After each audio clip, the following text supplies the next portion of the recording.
All right, everybody, we'll go ahead and kick off. We're right here at 10:15, so I want to be mindful of time. So thank you all very much for coming today. My name is Mark Hunt, and I'm here with Chick-fil-A, and we want to give you an update this morning on just some things we've learned. Last year, we gave a talk on reaching our tipping point and how we had adopted Tableau as an enterprise-wide license, and believe it or not, we learned a whole lot right after that, and we actually got to a point where we actually started to risk the future success of our Tableau deployment, and so we've had to put some stuff in place over the last 12 months or so, and I just wanted to spend some time talking about that today.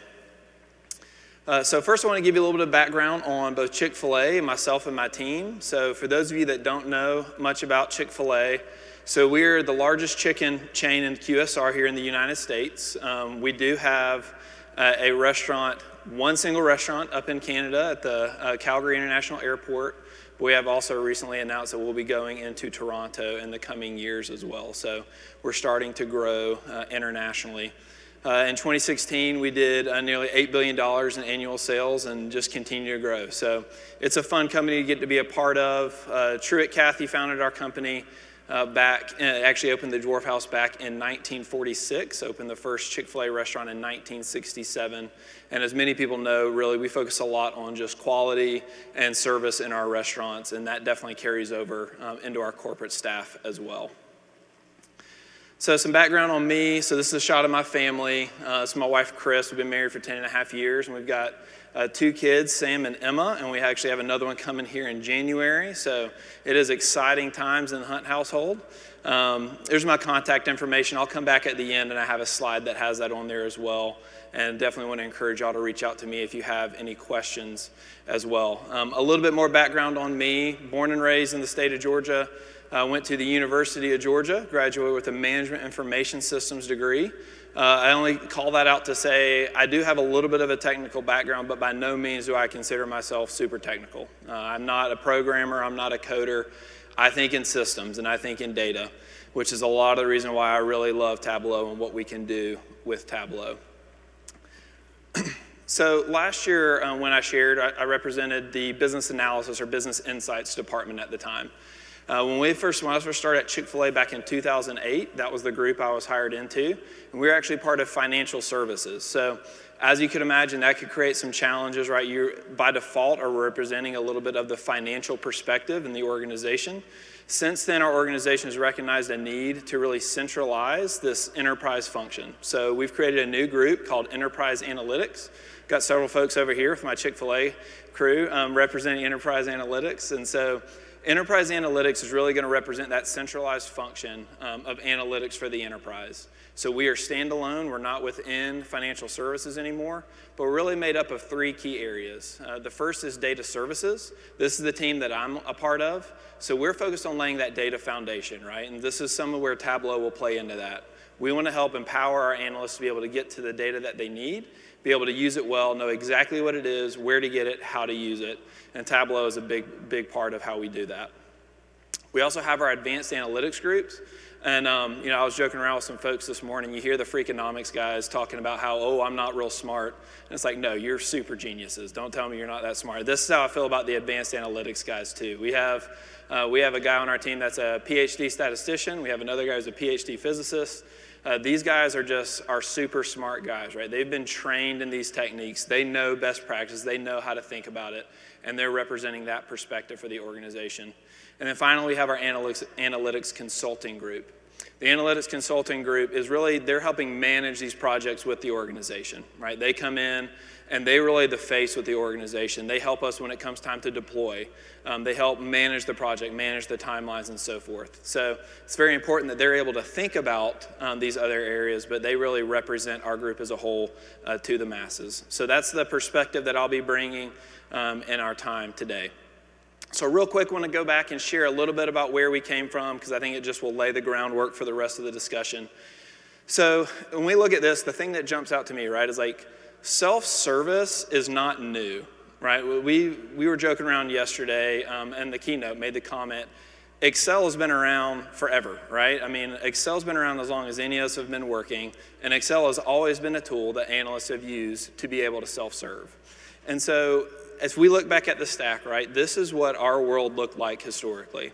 It was, let's go back and let's grab our data from wherever it sits. Let's use the Microsoft suite to pull it out. And then let's do everything we need to within the Microsoft suite and then figure out how to distribute it, right? Like this was self-service. And you see over the years, right, some things started to change, some new tools kept getting added in, but there was still no security, no process, no structure really in place to be able to do that.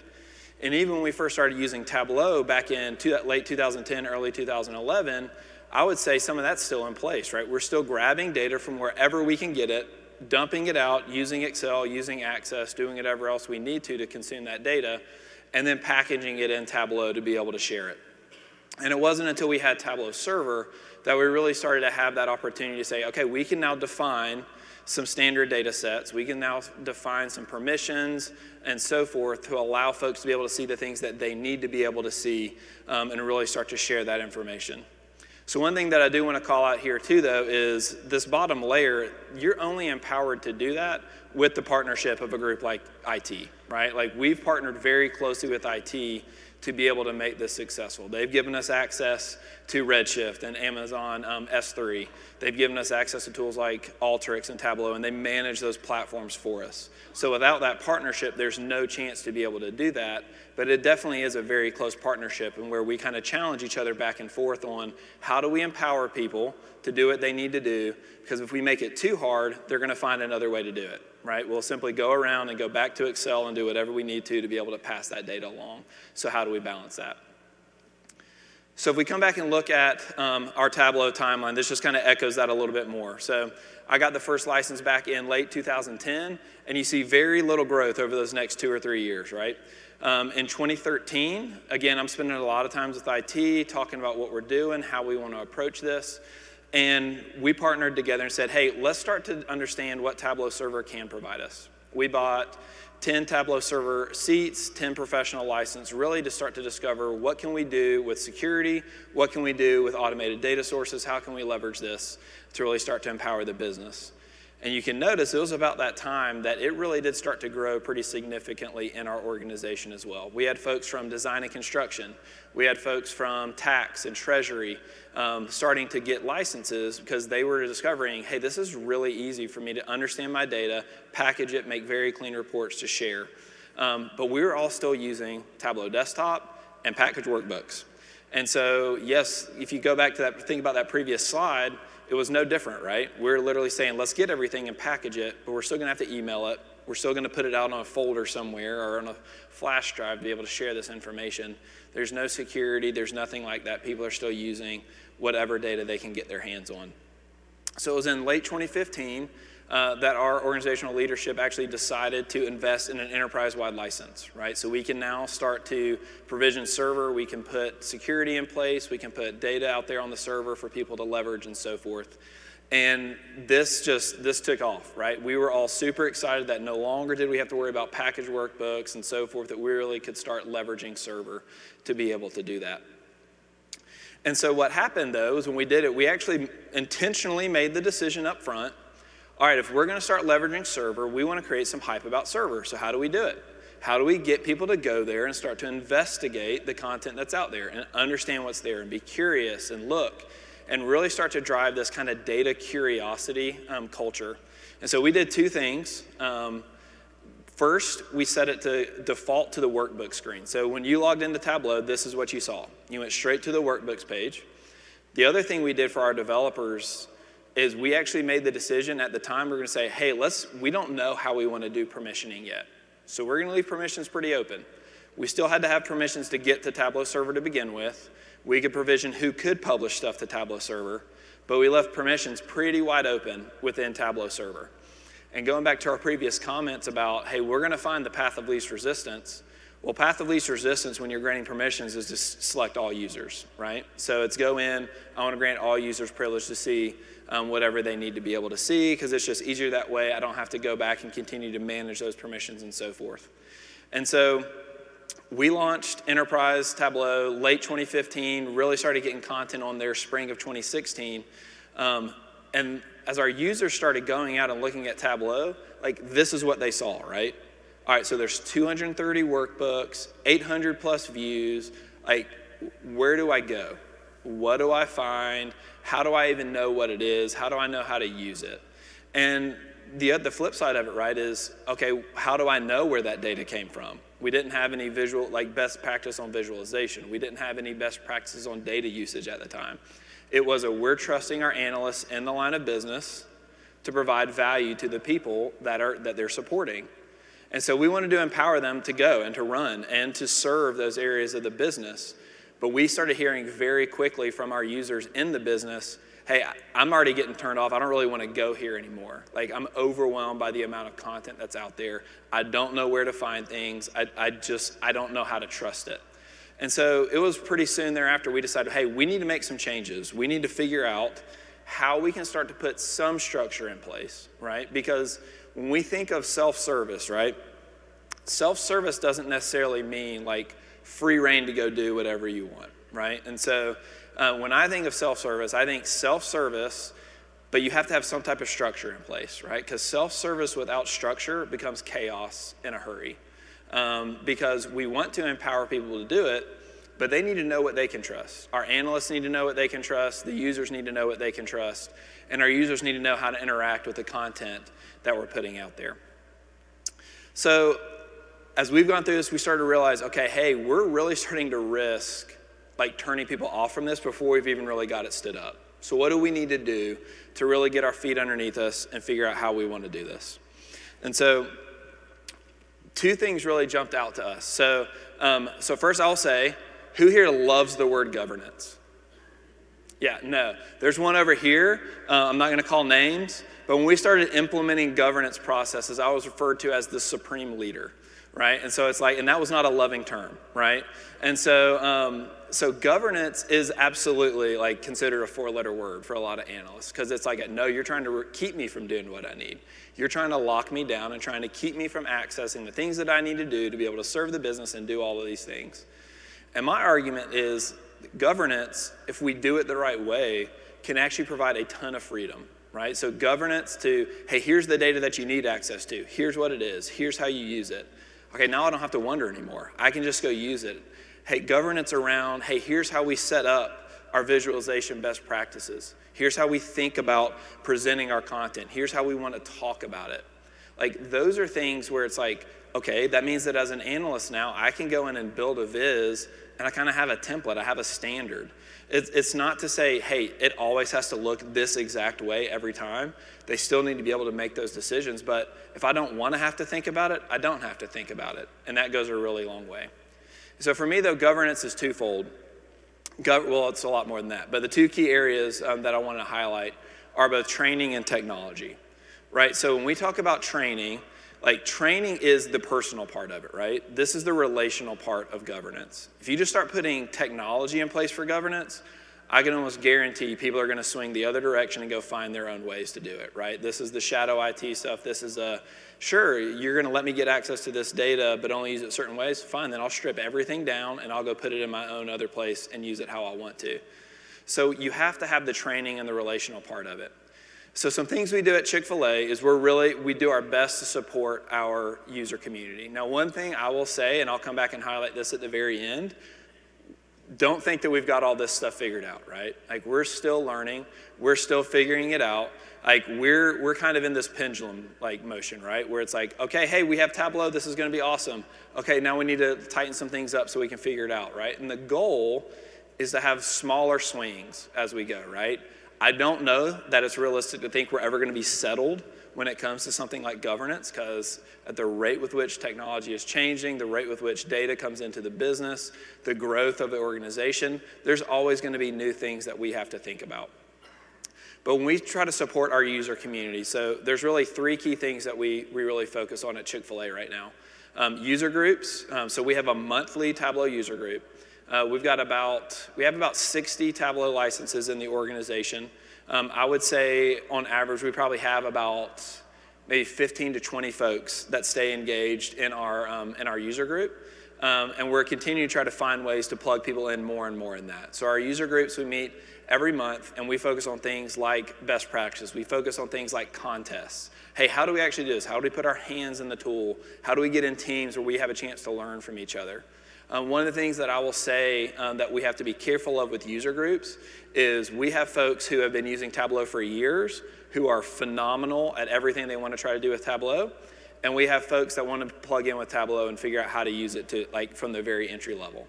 And so you have to find a way to balance in these user groups. How do we keep both of these parties plugged in? How do we get them to the point where they're comfortable, they can ask questions, and they can grow? Because that's the point of the user group, is for everyone to be able to grow their skill set, right? We also have discussion boards. So we use Salesforce Chatter, and this is just a place for people to go out and post questions, right? So, hey, does anyone know how to do X, Y, and Z? And this is a good chance for the community to respond. It doesn't just have to be one person coming in and saying, yes, here's your answer. And then we have bi-weekly Tableau doctor sessions. So every other Wednesday morning for an hour and a half, we just several of us make ourselves available. And we say, you're stuck on something, come in, we'll help you. We'll help you with this calculation. We'll help you figure out how to make Tableau do X, Y, and Z. And so those are some things we do to really support our community just from a relational standpoint. A couple of things that we've done as well. So I kind of laughed this morning as the authors were talking about finding your own genius, like finding your own person that can help push you to something better. And so we have an analyst who's not able to be here this year. And I was very passionate, right, about how do we just put some visualization best practices in place. And I cared about it. I cared about it a lot because I think it's a big deal, right, when you're trying to grow your culture. But man, she was like uber passionate about this stuff. And so it was one of those like, hey, if you're this passionate about it, and she just naturally thought that way, she actually went out and met with several different folks throughout the organization and put together, here's our list of visualization best practices. And then she came in and built a workbook that I'll show you here in a few minutes that actually walks you through, hey, this is what it looks like. This is what the fonts look like. This is how we should think about spacing. Here's how you should think about axes and so forth. And it seems a little overboard, but it's huge, right? It's huge to have some standard that you can then put in place for folks to be able to look at. I will say, by default, Tableau hits most of the things that you would consider a visualization best practice, right? It's only when we come in and we start to try to tweak things that we start to really say, hey, I actually want these really thick borders and I want these other things like that. But I do think there's also some value in saying, hey, here's our branded font, here's our branded color palette, and other things like that as well. The same analyst also built a Tableau resources workbook. So we had partnered with our corp communications group, and we filmed some videos. Just, hey, here's what Tableau is. Here's some basic navigation tips. So this is more for our end users, not so much for our developers. But here's where you can go find Tableau. Here's how you can navigate. And then we did some more advanced stuff like, hey, here's how you do subscriptions. Here's how you do custom views. And so she actually built a Tableau workbook that embeds these different videos into it. And the user can kind of navigate through, hey, what do I want to find? Here it is, and start to show it. And I'll show you that one here in a few minutes as well. But then from the technology standpoint, we made a couple changes as well. So we started to shift more towards the project setup within Tableau, as opposed to, hey, here's just the workbooks, put whatever you need out there. Because one thing that I'll say is when you do the open access and people can grant their own permissions, what that means is that people may not be able to see a project, but they may be able to see a workbook that was published inside that project when you start to grant kind of open permissions. So it gets very confusing, right, as people may go to the projects page and start to navigate through and say, well, I don't actually see the field operations project, but I know that workbook's supposed to live in there. Then they realize they have to go to the workbooks page, and it is actually there instead. So it just creates some confusion and a little bit of chaos in that as well. So we shifted to this sandbox and production projects, all right? So sandbox projects, and I mentioned this before, this was our way to really try to support both our developers brand, but also our long-term Tableau brand, right? So our developers brand is we want our developers to be able to deliver value as quickly as possible. Go in, like figure it out, like prototype ad hoc, put it out there, get some feedback on it, and then when it's ready to promote, now we push it out. So the idea for the sandbox projects is that we grant our developers, right, access to the sandbox, and they can publish, they can remove, they can edit, they can do everything within the sandbox. And then we kind of have a rotating list of users that will kind of rotate through that need to provide feedback to that content. I'll show you some of these examples here in a few minutes as well. And then the production projects, we have permissions defined at the project level. and we lock permissions to the project. So there's no custom views or custom permissions to specific workbooks or views or anything like that. All the permissions are locked within the project, and so I know if I can see the project, I can see everything within the project. We do projects based upon our key business areas, right? So we had one historically for business insights. We'd have both the business insights sandbox and the production folder. But we also do it for like cross-functional areas. So things like our groups that support our restaurants. It's really made up of many different groups. There's folks from legal that care about what's going on in the restaurants, our field operations group, our marketing group. So we set that up as well, and then we grant those permissions so that those folks can all see the same content as well. Part of having a sandbox in a production project too, though, is you kind of need to put some type of process in place on what does it mean to actually get something promoted, right? So one of the things we focused on is we want to try to create this democratic process, right, for promotion of content. So my main goal was I want to push down ownership of these projects to the lines of business that care the most about it. I should never be the one, or anyone on my team should not be the one saying, yes, this is good, no, this is bad. Like, we need to empower folks in the areas of the business to say, this is what we want to communicate, this is how we want to talk about the data, and we want to push it out. So now naturally, right, the higher that, that grouping goes, the more cross-functional it becomes, the higher the audience goes. Like, yes, we need to have a little bit more of a process. But what that means, though, is for those things like the field operations example, or the restaurant support example I gave earlier, is that if you want to promote something to that project, you're now getting feedback from several different areas of the organization, right? So it's not just one person speaking into it and then promoting it. It's a, hey, here's how we did it, here's the background, here's how we thought about it. Do you have any feedback? Because one thing I think we've probably all realized as we use Tableau, right, is if you get in it and you're using it, it looks perfect to you and it makes sense to you, but it may not make as much sense to that person who's coming in to look at it. So it's a great way to get some feedback before you promote it. So we've also started doing some reporting using the Tableau work groups database. Has anybody done any of this reporting looking at the work groups underneath?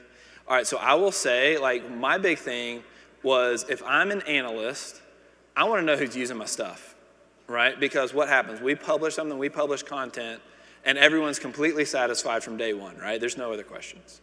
No, that's not how it works, right? So we publish stuff, and then it's like, hey, have you thought about adding this? Hey, could you get me this as well? Well, if I don't know who's looking at my content, which views are being used, how often they're being used, like, how do I know how to prioritize that feedback? And so we started going through, partnering in with my colleagues in IT to go through and say, okay, how do we want to present this information? So we've got several workbooks, one that shows by developer, hey, here's all your content, here's the workbooks that are being viewed, here's the views that are being viewed, and here's the people who are looking at them. And then we've also had some other that's just, hey, what's the most popular stuff on Tableau right now? And what's going on with that. So I'll show you some examples of that as well. So that was a lot of talking. So now I'm actually going to show y'all. I am doing the very risky live demo. So here we go. This is going to be fun. Okay. So this, I'm going to refresh it just to make sure we're good. So this is what our server environment looks like. All right, when we come in. So one thing I will say is I am an admin, so I see everything. Okay? And so as you could imagine, though, for most users, they're going to come in and they may see 3 projects, right? So it's a much cleaner entry when they come in. So one thing that I want to highlight, though, is this personal sandbox. So I went to a session last year at the conference that was about server permissioning. And as boring as that sounds, I had some of the largest takeaways of the week from that session. And one of them was just talking about how Tableau handles permissioning. And so if we come in and we look at the permissions in here, so you'll notice, so I have a bunch of different basic developer groups in here, right? So these are developers from all sorts of different areas of the business. And you'll notice for the project, I've granted permission to publish, but then they have no other permissions. So how Tableau handles permissions is that if I publish something, I have rights to it, but nobody else necessarily inherits that. So if I publish into that personal sandbox project, I can see everything of my own, but nobody else can see what I've published in that personal sandbox, right? So that's a great way to empower your analysts to say, hey, I want to see how this works. I want to see how this works on the server, and it's a great way for them even, hey, you don't want to completely remove something from the server, you want to just shift it over to have it out of a different project, that's a great place to go park it. And then I'll highlight these two beyond the restaurant projects here. So I mentioned kind of these cross-functional groups. So we, at Chick-fil-A, we have kind of these cross-functional projects. We call them big moves. So we have one that's called Beyond the Restaurant. This is looking at things like catering and food trucks and all sorts of things that we're trying to do to continue to grow outside of our restaurants. And so you'll notice I have both a sandbox and a project, all right? And so the sandbox, I have a group of developers, and then I have a few folks in here that I've granted permissions to provide feedback for now, right? And so this is a great way for them to be able to see the content that they need to be able to see. And literally, like right before I started, I got a text message from Kate Nahart here asking if someone else could be added to provide feedback on some content, right? So it's a great way to be able to manage that. And then within this project, you'll notice I have the developers can still see it, but they only have viewer, right? And the interactors can see it with viewer. But I've granted Karen and Lauren, who sit over here, they have permissions to actually publish and move stuff in and out of the project, right? So this idea of they have responsibilities in their area to be able to do this. How do they move content back and forth? But it's that feedback process coming into it and so forth. So as exciting as permissions can be, it really is big. It really is big to think through how you want to do permissions to know how people can see different things. So now we'll actually look at a few different workbooks. So this is the data visualization best practices workbook that I was telling you about earlier. So Savannah White that we work with built this. And I can go and tell you right now, I would not have made anything that looked anything close to this clean, right? Like I would have been like, yeah, we need to have some headers and you need to have some titles and we need to not have a bunch of crazy colors. We just need to make things very clean and neat. But what I appreciate about what Savannah did here, right, is like she made everything like intelligent basically, right? So it's all right, every dashboard should have a title. And then, hey, if you're gonna have a subheader, it should be, you know, about 2 times the size of your body text and so forth, right? And so just talking about, hey, here's how we wanna talk about it. Here's just some very clean and neat ways to be able to do this. You know, ideas on whether or not to include worksheet titles.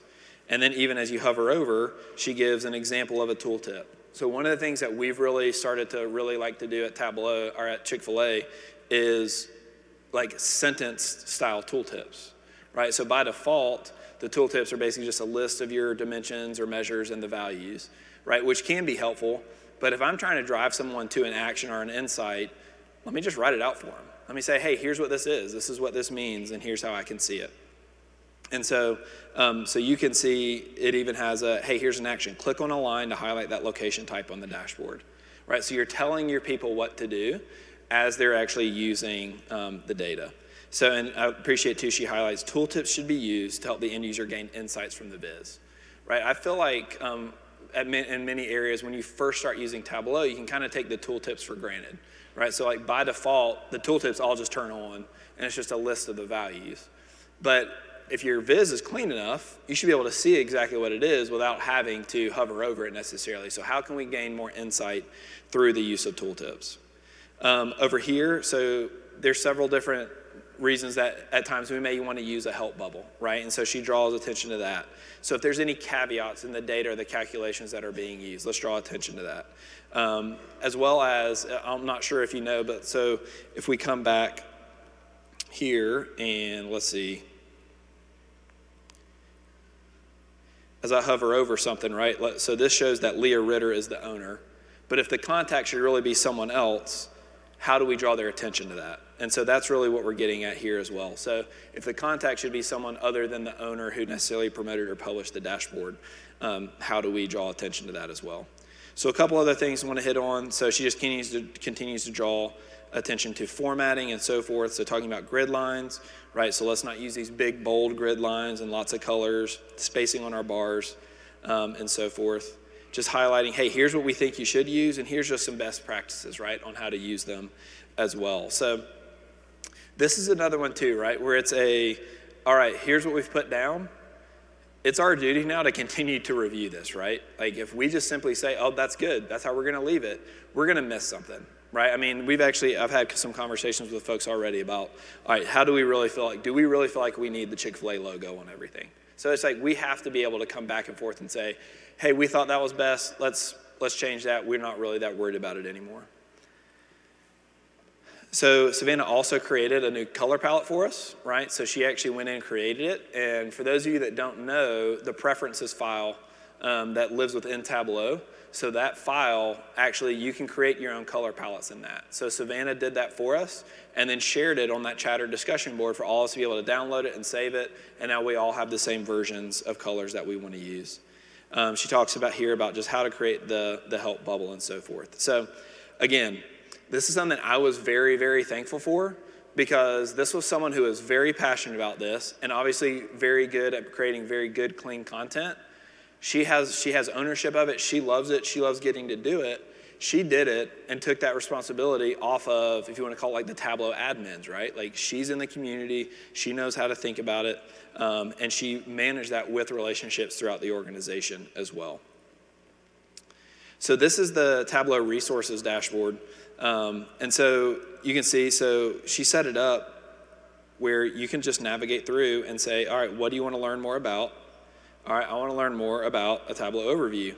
And then as you come through, yours truly is going to pop up down here in the corner with like a little, oh, nope, this is a different one. So that's a little awkward, I'm not going to lie, right? So it's me on a camera, but it's really cool, right? This is an easy way to go through and say, hey, you want to learn a little bit more about Tableau? Here it is, right? So here's some easy ways to navigate. You want to learn more about, customizing your content. This is where we talk about doing things like subscriptions and custom views and so forth, things like that. And then advanced interaction, so how to set up mobile, and then navigating Tableau mobile, right? So it really is trying to help people understand how to get through the things that they need to be able to use Tableau most efficiently. So this one is pretty fun too. So we did this, we actually did several days where we actually sat in the atrium of our office with monitors, and we basically said, here's Tableau. We want you to know it's here. We want to show you some of the stuff that's out there. And this is a dashboard that we put out there. And so what this is doing, this is using those underlying tables, and it's saying, okay, who's looked at the most content you can see there in the last 24 hours? What were the most popular workbooks in the last 24 hours? And then using the groups, the AD groups that we have people in, we can even say, all right, which officers are using it? Which of our VPs are using Tableau? And so we can see that down here in the bottom, as well as folks who have actually logged into Tableau for the first time down there in the bottom left. So it's a good way to get to just highlight, hey, here's what's going on. Here's some things that people want to be able to view. So you can see too here, if people are curious, right, click on it and we can pass you straight into that workbook, right? So if you want to see what's actually going on, things that people care about. So this is another one that uses those underlying tables. So let me refresh it again. Behind the scenes. So this is the dashboard that we built for our developers, right? So if I'm a developer, I want to know which of my content is being used, right? And so here we have, all right, so which, and you'll notice it recognizes that it's me when we first log in, right? So it logs in and says, all right, this is Mark Hunt. What are Mark Hunt's workbooks? What are the workbooks that Mark has published? And so it comes in and I can change my time range that I want to be able to see. But then I can also come in and see, okay, this one's getting used a lot, but which sheets are being used more, right? So then we use the action filter and it passes down and it says, all right, this is what people are actually using more than anything. And here's the people using it more than anything, right? So if I come through and I keep the click through, I can continue to see who's using what. And so again, this is really valuable when you start thinking about feedback, right? And so if I'm getting feedback from a list of, 10 people, hey, I would really love for you to make this change to this sheet. And let's just say, for example, it's like 4 of them want to make change to, the sales analytics actuals. One of them wants to make a change to the restaurant comparison. Well, yes, I have to kind of take into mind, like, all right, how difficult would that change be? But let's be honest, the one that's getting the most views is probably the most relevant. If this is a valuable change, now I also have a list of folks of, hey, how would you feel about this? Like, if we made this change, would you find value in that, right? I can actually start to see some of that as well. So this is one that I built probably about a month ago or so. As we started to have some challenges, we had extracts failing overnight as they were running. And so this is something that I built. Again, I know that you have admin views within Tableau, but I wanted to be able to kind of dig in a little bit more to understand what's going on. And so what this does is this gives me a breakdown of how our refreshes are performing, right? And so one of mine actually it failed overnight last night, but I can come down here and take a look at it. And it helps me see, you notice as I hover over it, it says, all right, here's the data source, here's the owner, and then I even have, hey, here's when it was scheduled, here's when it actually started. So I can see if things before it are backing it up and causing it to be delayed. I can also see, hey, when did it actually complete and what was the comment that was left after it. And so one of the things that this did too is it really helped me see very cleanly, like, all right, are we trying to schedule a ton of things basically at the same time overnight, right? And so this is one of those things, as someone who has administrative responsibilities, I want to empower my analysts in the different lines of business, in design and construction, in supply chain, in these other areas. Yes, go get your data, set it up on an extract, set it up to refresh, but we need to understand kind of when everything is. Not everything can refresh at 2 a.m. every night. If we try to do that, none of us are going to get what we need to out of it. So really start to have some insight into how can we shuffle things. And there's obviously other questions that come from it, right? And so that's where you can see if you look at the data source, you know, I call this monthly FCR performance metrics. And then I'm actually able to pull out what's the source of the data. So this is coming from a Redshift table. So that then says, okay, well, I also need to understand how is that Redshift table being updated. So I can just go have some other conversations with myself on this example, but you get the idea. So this one, again, it's not super exciting stuff, but it adds a lot of value, right? Because if we want people to be able to trust data, know that the data is good, know that they can go to this place, get the right answers, that means we have a responsibility to make sure that that's the case. And so how do we balance that? How do we do that really well while empowering other areas to be able to continue to run and do what they need to as well? I added this little thing here at the top too, just to see a breakdown of like, all right, how much resource are we really, like how much are these things really churning through to be able to do that as well? And all of these, again, you know, make them interactive so you can see them easily and so forth. All right, so finally I want to talk about data sources. So on our data sources, so we have both, we're continuing to work to try to publish as many centralized data sources as we can, right? Like we want to have this source of truth. But at the same time, by no means would I ever say that it's my responsibility to publish a data source for supply chain or design and construction, right? Because they're closest to their data, they know their data, they know how to use it. So I want to help empower them to do what they need to do. But for those things that are data sets for the masses, how do we publish those and how do we get those out here? So I'm not sure if many of you have ever seen this, but I think I saw this at the conference last year and tried it, and it made my heart skip a little bit. So you can see we actually have 145 data sources that we've published for people to use throughout our different areas of the org. So if you come here though on the left side, so you can shift from published to all data sources. And it now goes to 831.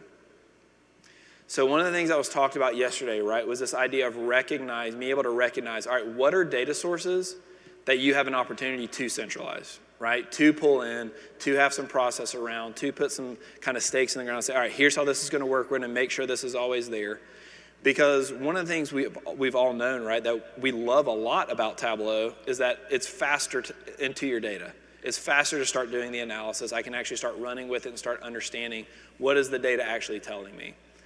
But if folks are having to do refreshes on data and extract data from another tool, use all these other processes to be able to do it, that means it's keeping them from doing the analysis within Tableau. So how can we start to understand which data sources we do need to centralize? And so this is a great way to be able to come in and see, all right, what are these things, different things doing? We can see, hey, there's tons of views, and it's in a single workbook. So, hey, who do we need to partner with to be able to understand that? Here's our favorite Karen Henson over here. So we can go sit down and have a conversation about what that looks like to be able to support her and try to automate that the best we can so that she can spend more time in her analysis.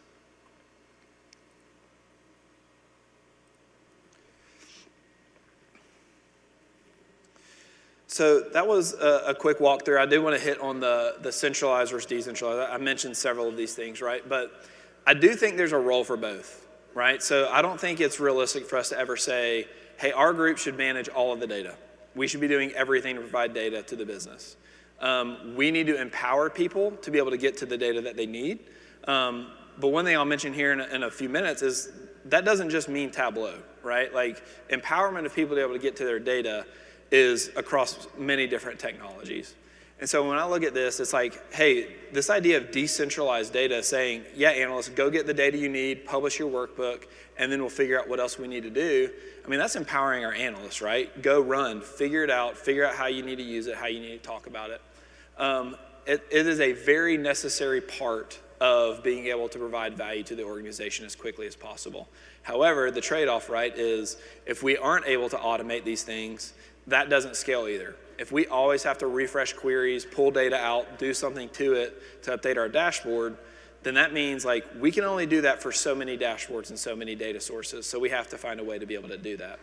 The flip side, right, is if we do centralized data sources, we still empower our analysts, but we're empowering analysts in a different way. We're empowering them to say, hey, I can trust my data. I know where it's coming from. I know it's good.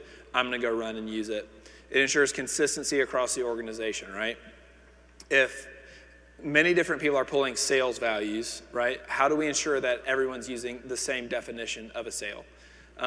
As we continue to push more and more towards launching our Chick-fil-A One mobile app, we get lots of questions about, all right, so what's mobile sales or what's our digital sales doing? And it's like, okay, well, if everyone's going to go pull their own definition of digital sales, it's probably not all going to be the same, right? So how do we create a data source that allows people to be able to answer those types of questions? We can provide background on what this data is. We can provide commentary. One of the things I really liked in what we saw yesterday in the keynote was this idea of starting like embedding, hey, here's what it is. Here's the here's the data dictionary. This idea for our analysts of being able to have these extension APIs that can leverage a tool like Elation and so forth to be able to pull in, here's what you need to know about this data, really adds a ton of value, not to mention just the ability to track. How is this data being used? Who's using it? How often is it being used? And being able to understand that as well. So I want to give you a little context when I mentioned earlier that governance of data and access to data is not just a Tableau thing, right? So Tableau is really good at, hey, how do I want to get my data once I have it? How do I understand it? At Chick-fil-A, we use a little bit of everything you see here on the screen. So we have, historically, most of our data has been stored in Oracle. We have a lot of data that's now in Amazon Redshift. We have Amazon Redshift tables that house all of our transactional history. We're starting to shift more and more into Amazon S3. And then naturally, right, we still have a bunch of Excel and Access out there too, right? I mean, I think it's a little silly at times when we're like, oh, Excel and Access are awful. There's a reason we've all used them for so long, right? Like, it's a great way for us to just kind of, bootstrap together some data and figure out how we want to use it. And so there's still plenty of that data out there, not to mention when we get data from vendors or others, a lot of times it's in formats like that. So how do we want to leverage that as well? So what we do is we leverage both Alteryx and Tableau to be able to do this. I was speaking with someone the other day and said, Tableau has been phenomenal. Tableau has changed the way that we're allowing people to access data, but Alteryx, without question, has raised our game with Tableau as well and the things that we're able to do. And so as we look at things like Alteryx, Alteryx gives us the ability to actually automate a data flow straight as a data source into Tableau Server. Now, the one thing that I'll say that I have a challenge with somewhat as someone responsible for kind of data governance and empowering is I can do no formatting, right? If I'm going straight from Alteryx into Tableau Server, it's literally, here's all my dimensions, here's all my measures. And if I'm trying to support end users, like that doesn't really scale for me, right? Especially if it's a data source of any size. So a lot of times what we'll do is we'll leverage Alteryx, grab data from wherever we need to, and write it into a Redshift table or something like that. And then we can let Tableau create a Tableau data source that maps to that Redshift table and let it then extract from the Redshift table to pull it down. One of the things that I really like about that as well is now I have that data source that lives in Redshift. It's not only in Tableau. So if I do have someone who's using another tool or needs to pull that into another Alteryx flow, they just go grab it from the Redshift table. They don't have to do anything out of Tableau to extract to get that data back in.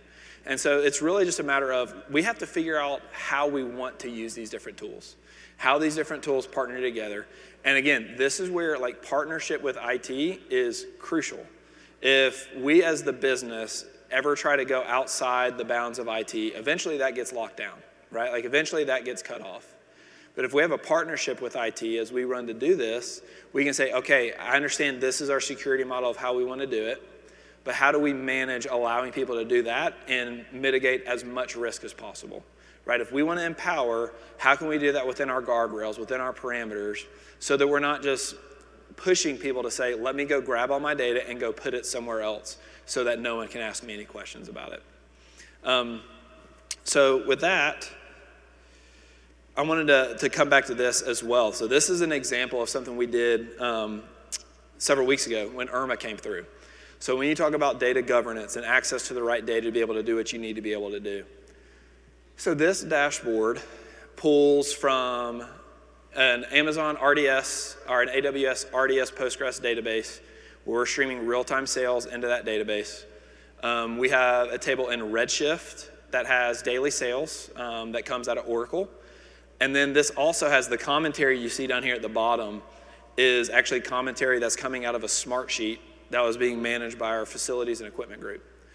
And so naturally, right, like when we're a restaurant company, and you saw earlier on that map I showed, we're still very concentrated in the Southeast.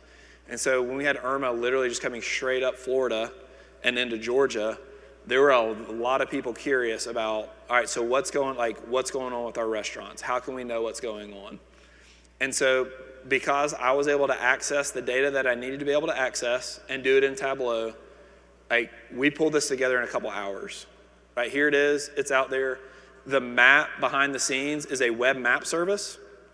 This thing, I mean, that alone, right, that catches people's attention. So if you can see here, you get the idea, like, if that main cluster in the middle is kind of the metro Atlanta area, the eye wall is kind of just to the southwest of the metro Atlanta area, right? But you can see it. And it was a live update of the map. So someone could be watching the map, and literally every 5 minutes, you kind of see it rotate a little bit more, and then a little bit more, and a little bit more, and it's kind of working its way up. And you can see the impact on our restaurants, right? So this was a great way to tell the story of what's going on in our restaurants. We could only do it because we had access to the data that we needed to have access to. And to me, like, this is how we should manage governance. The flip side of it, right, is as soon as we were done, I pulled it down. Right, because it was very resource intensive. We're pulling real-time sales on all these restaurants, right? It worked, but there wasn't an ongoing need for what it was doing. So it was my responsibility to say, is everybody done? No one needs this anymore. All right, I'm gonna pull it down. I'm gonna pull down the data source, and I'm gonna pull the dashboard down just to make sure that we're managing our resources well. All right, so where are we going? So I mentioned earlier, we're still in a pendulum, right? Like, what are we doing? Like, how are we gonna try to balance this to make sure that we're all headed in the right direction? So one is, I really do think we have a ton of opportunity with this enterprise analytics group. So enterprise analytics, our CFO had this call to empower an enterprise-wide analytic capability, right? And so tools like Tableau and access to the right data can really help with that, right? But that's not just, hey, here it is, go do it. Right? We have to have that technology and the training piece both in place of how do we empower people to really be able to get there and use the data that they need, gain the insights that they need, and share that across the organization. We have yet to do much with web authoring, and we see a huge opportunity here with web authoring. We also want to make sure that we're set up for success. We don't want to jump in with both feet on web authoring and then come back and regret it, both from a how much resource do we have invested in our server, as well as just the training part of it as well, right? This is a big undertaking to say, here you go, analysts throughout the business, go find whatever you need. Like, this is where you can start to blur the lines between an analyst and an end user, right? You have a very specific question, here's where you can go to answer it. So we see huge potential here, and a chance to retire some other tools potentially that we're using as well in this one. And kind of going back to my, probably a little bit more of the technical thing, but the REST APIs, like this is something I've been looking at a lot here recently, and this provides huge opportunity for us to automate processes. So as folks continue to have kind of frustrations on what it takes to get something promoted, to move something. I was having a conversation with someone yesterday about, hey, why can't, if my thing has been promoted, why can't I just make a change to it and publish it back into the project? And it's like, that's not really how the permissions work. You either have permission to publish or you don't. And Tableau's not gonna recognize, well, this is your file, so you can make this tweak to it. And so how can we start to find ways to make it much more streamlined so it is less painful? I don't want our analysts in the organization to be frustrated to the point where they want to go do something else, right? This is an awesome platform for them to be able to leverage, and I want to empower them to be able to do everything they can to do that as well as possible. So that's the background on where we are, what we're doing, and what we're continuing to learn. So I would ask, as we finish up today, if y'all take some time to fill out the survey. And then, again, here's my contact information, and it looks like we got about 10 minutes to do some Q&A if you guys have any questions. I think the gentleman back here is going to get a microphone for us.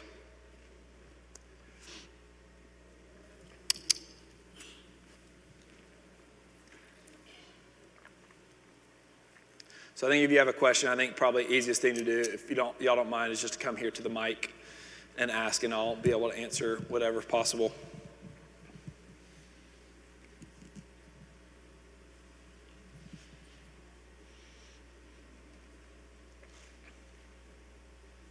Thank you for the presentation. Can Absolutely. I just confirm, did you say you have 60 users, or how many users in total do you have, and what's the server number, of course?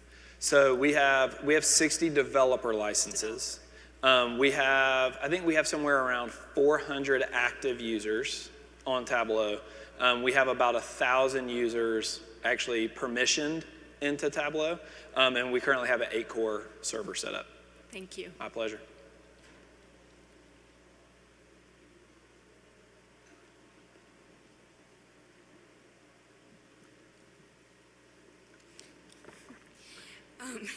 You mentioned that your organization was previously connected to the finance team.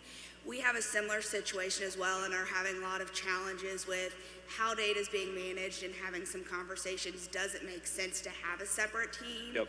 What were the challenges you faced moving it out of the finance organization into a separate team? That's a great question. Now I'm thinking about what the guys were saying this morning about when you say that's a great question. Yes, I am pausing. So we had faced some of those challenges for a while. Like I said, when I first came in business analysis, we were part of finance. And we definitely fought this perception, right, of, well, you're the data, we have to get your stamp of approval to be able to do anything. And so I really do think a lot of it is a mindset shift. One of the things that we saw at Chick-fil-A was people all across the organization were talking more and more about data. We want to use data to do this. We want to use data to do that. And so I think if you can get alignment on the power of data and the power of having alignment on data, then it becomes a challenge of, okay, which of that data should we have kind of central agreement on? This is the version of the truth. Versus which things, and the examples I gave were supply chain and design and construction, right? They're much closer to their data. We trust you. Go do what you need to with the data. Yes, we want you to be wise with it. We want you to be very respectful of it. But we don't need to police anything. And so our responsibility was, let's pull in these core sets of data. How do we figure out what this is? But I mean, admittedly, it's not easy, right? Our journey to enterprise analytics has taken months, right? Like, it was talked about in agreement, and it's been this slow journey of, right, what is this actually going to look like to be able to stand this up and make it work? And so I really do think it's a matter of, you do have to get a certain level of buy-in from leadership, right? Of, we want to empower your people to be able to get to the data they need to and do what they need to with their data. Here's how we think we can get there. And so I think if it's focused on empowerment as opposed to we want to lock everything down, right? Which it's easy to swing in either direction. I think it's much easier for them to say, sure, you're probably closer to it, you can help us get there. Those are kind of some thoughts that come to mind. Thank you. My pleasure. I actually have a request and then also a question. Okay. If we reach out to you, to your email, is there a way for you to send an example of your best practices Tableau workbook? I would think so. Okay, great. I mean, I don't think, I'll go back and take a look. I don't think there's anything Chick-fil-A specific like in there. Right. And so I think what I should be able to do is actually publish a package workbook to the Tableau site for folks to be able to get to. Wonderful. But yes, feel free to reach out though if you don't see it there. Right, appreciate that. Sure. And then the second question is, as far as governance, how many people do you have per amount of users to manage the addition of people. Sorry, my and boss everything. is laughing over here. I know we have we just bought a bunch more licenses, Okay. and we're potentially rolling it out to about tenfold of what we have Yep. right now. So we're kind of looking at it as well. So, so you're talking about more from the developer standpoint? How do you manage the governance piece? So more as so not only adding people. Yep. But then also you're going to have people saying, oh, well, now I need insights into this project, so I need to be added on to this group. And so you're adding users, editing them, adding them to groups, removing people. So who does that, or how many people per users do you have So to that would manage be that flow? So that would be me. Okay. Which is why the REST APIs are huge, right? And Okay. so one of the things that I really like about the REST APIs, and admittedly, we're not there, right? That was on my this is where we want to go, Right. is you can set up processes to do that. I was talking with Nelson Davis earlier about how they've done that for AT&T with Slalom. And so just how to automate this person needs to go here, they now need to move here, we need to shift content with them, now they're no longer here, so we need to pull them back out.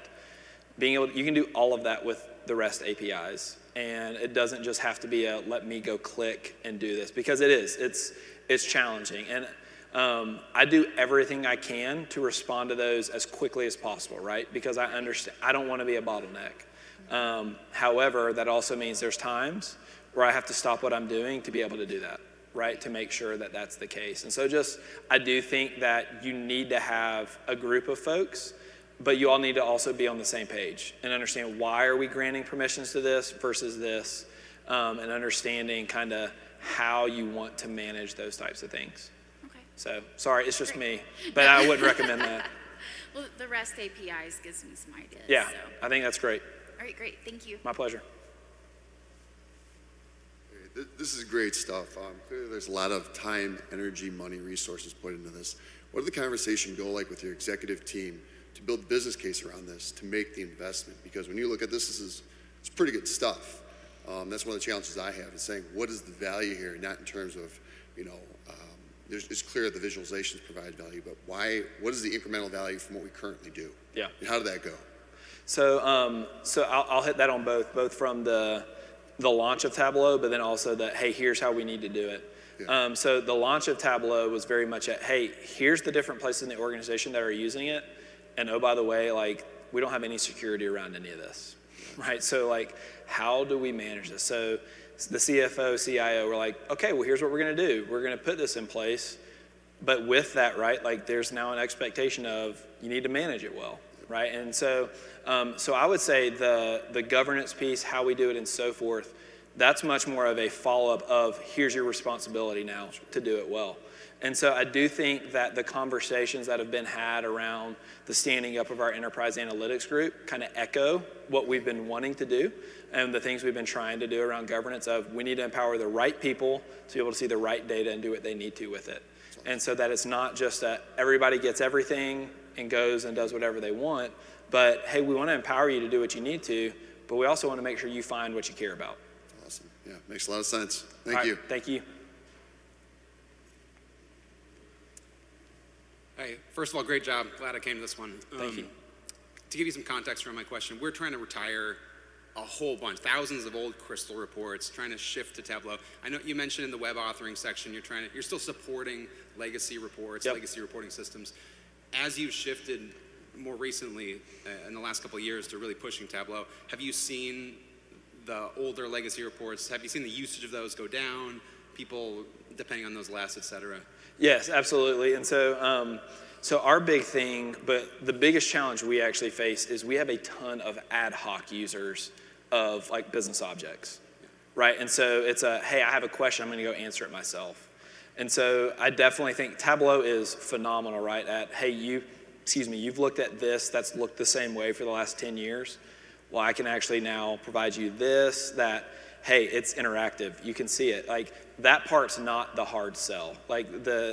Here's a new version, go enjoy it, give us feedback. We actually think we can provide you greater content. So one of the things that we found, we talked about it some last year, Karen and I worked together. We had an old Access database called EIS, right, which is not what you would normally think of from, Crystal reports and things like that. But this Access database had literally been around for 20 years, right? And it had reports on top of it that were interactive, people could drill in and out of it. And we said, all right, we can't do this anymore. We can't manage this massive Access database. The guy who built it was retiring. It's like, we've got to find a different way to do this. We rolled it into Tableau, and what we found was we did our best to make several of the pages literally seamless transitions from the old to this. No one uses those pages. Yeah. They use the new pages. They use the new ones that have maps, that have trends, that have all these things. No one uses the stuff that was old. So I think being able to prioritize, hey, here's the ones we want to go to first and pull them down, I think is big. Our biggest thing is going to be ad hoc, right? Because you have to understand the ad hoc use cases to be able to start to say, how would we do that in Tableau, and can you do that well? Yeah, great. Thanks so much. My pleasure. I will do a couple more, and then I think we need to wrap up.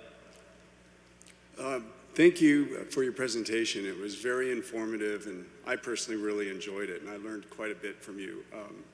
My organization is just now starting with Tableau, so I thought the history you have with it is very interesting.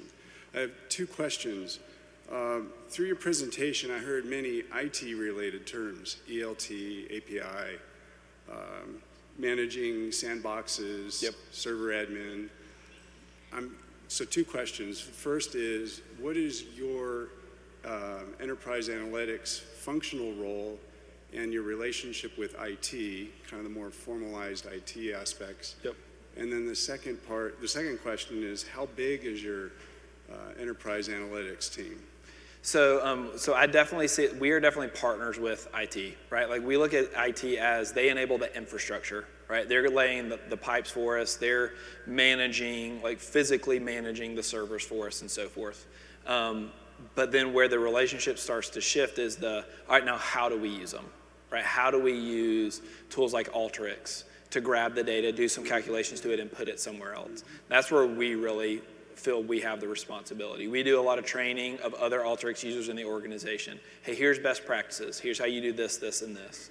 Same with Tableau. We're saying, how should we be using it? Whereas IT is really helping us say, hey, we're making sure the server's healthy. We're making sure the server's running. We're making sure we're on the appropriate versioning and so forth, right? So it varies. It's that kind of physical management versus the how do we use it and how do we want others to be using it. Got it, yeah. Our team, so our enterprise analytics team, what are we going to be? Around 20. I think we're going to be around 20 folks. Once we still have some shifting going on and some new groups coming in. So, but our data services team is probably going to be in the ballpark of 7 or 8 of that 20, which is definitely a little bit heavier than the other areas, if not even a little bit more than that. Okay, thank you. My pleasure. Hold on one second. There's one more, and then I'll grab you. Hey, Mark. Thank you. Great content. Appreciate you sharing that with us. Absolutely. Where do you see yourself going? Next year or two. You have a standalone 8-core server. I'm thinking like high availability. Are you thinking going to subscription model or adding additional cores to be able to provide that failover, high availability? We have 4 8-core workers. Yep. Primary and backup primary, looking to add more as we are growing. So, where do you see yourself going in a year or two? So great question. So we're actually having all those conversations right now. And in fact, my boss and I are having lunch here in about 45 minutes with our sales rep to have that conversation. And so, yes, absolutely, right? Like we would be irresponsible if we weren't thinking about that, of where we're going. And so we're trying to decide what's the best path forward. One of the things that I do when I approach our Tableau, especially the purchases of licenses, is we don't feel like enterprise analytics or even IT, we're not going to own the purchasing of that license. And what I mean by that is this should be a responsibility for the organization, right? And so if design and construction, supply chain, financial services, all right, if y'all are using this and you see value in using that, we want to continue to support you doing that, but we need your investment as well. Like, we need you to back us. We need you to come with us to make sure that this is the right play. And I think several things come into that. One is that if you have a little bit of skin in the game, you care about the success of it, right? It's not necessarily take it for granted and, oh, this is great. You guys just keep doing whatever you need to with Tableau. But no, to answer your question maybe a little bit more directly, we're definitely thinking about high availability. When I think about something like web authoring and starting to push more people to go here to be able to answer their own questions, that's what I was talking about earlier when I said we have to make sure that we have the resource in place to be able to support it. And that's a really big deal for us. Great. And second quick question is, so you have this 8-core server. So is everybody publishing? I saw that you have a little sandbox project, but since Tableau allows you to have additional, dev and QA server, do you have that, or are you intending to have that separate, or data source issue is the problem there? So I was actually talking, so great questions. You obviously know what you're talking about. And so the data source issues, to me, I think are a little frustrating, right? It's like, hey, I want to be able to, even as a developer, I want to play in production. I want to figure my stuff out in production because I want to make sure it's exactly what I expect it to be.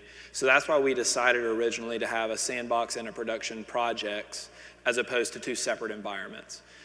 We do continue to debate, all right, is that the right play? Is it the right play to come back and maybe stand up a sandbox, completely separate sandbox environment where you can actually maybe have a little bit more of the go figure out what you need for it to be in the sandbox environment at even less risk to the overall environment. So yeah, we have had those conversations. That's one of those conversations I have with IT often, right? Of, hey, are we doing this well? How do we do this? Continue to empower our developers to do what they need to be able to do. Excellent. Thank you. My pleasure. So with that, we're going to need to wrap up. I'll hang around up here in the front for a little bit if anybody wants to come up and ask me some more questions. Thank you all very much.